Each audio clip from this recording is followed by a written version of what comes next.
Bonjour à tous, c'est Charles et bienvenue dans Flashback, votre podcast qui retrace l'histoire des sports américains. Et comme tous les jours, voici notre feuilleton historique qui revient sur les grandes dates ou les grandes figures de l'histoire du sport américain. Et en ce 10 mars, on retrouve la MLB avec les débuts d'un joueur qui fera partie des grands noms de ce sport, Pete Rose. Le 10 mars 1963, Pete Rose fera ses débuts lors du Spring Training avec les Reds de Cincinnati. Alors que le deuxième base habituel de la franchise se blesse, Pete Rose est appelé à le remplacer lors du Spring Training face aux White Sox. Il saisira l'opportunité en frappant un coup sûr à chacun de ses deux passages au bâton. Dès le mois d'avril 1963, il fera ses débuts en MLB, le début d'une longue et extraordinaire carrière. Rose était un switch hitter et le leader all-time de la MLB pour les coups sûrs, 4256, les matchs joués, 3562, les présences au bâton, 14 053, les coups sûrs simples, 3215, et les retraits, 10 328. Il a remporté 3 World Series, 3 batting titles, un titre de MVP et 2 Gold Glove, et même le titre de Rookie de l'année.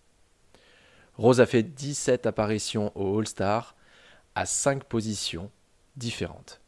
Deuxième base, champ gauche, champ droit, joueur de troisième base et première base.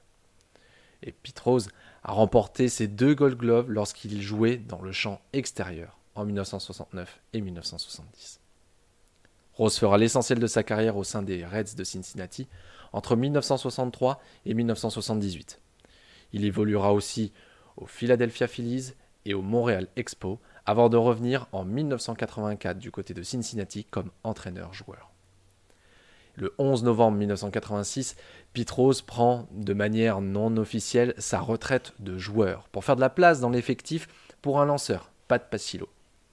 Il se consacrera uniquement à sa fonction de manager jusqu'au 24 août 1989.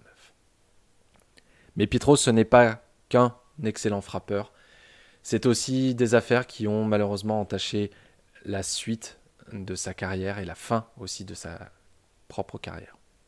Comme pour n'importe quel autre sport, les paris sportifs sont interdits lorsque vous évoluez au sein d'une équipe professionnelle de sport. Et le fameux rapport Dowd rapportera les accusations de prise de paris sportifs de la part de Pete Rose durant son mandat à la tête des Reds. Avec un détail très précis des paris pris par Rose de manière quotidienne, avec des montants qui ont été estimés à $2000 par jour, Pete Rose sera banni de manière indéfinie par la MLB de toute activité concernant le baseball. Mais cela va aller encore plus loin. Le 4 février 1991, le Hall of Fame vote officiellement pour exclure les personnes qui figurent sur cette liste d'inéligibilité de la MLB. Cependant, une règle non écrite de longue date interdisait déjà aux joueurs définitivement inéligibles d'être introduits au Hall of Fame.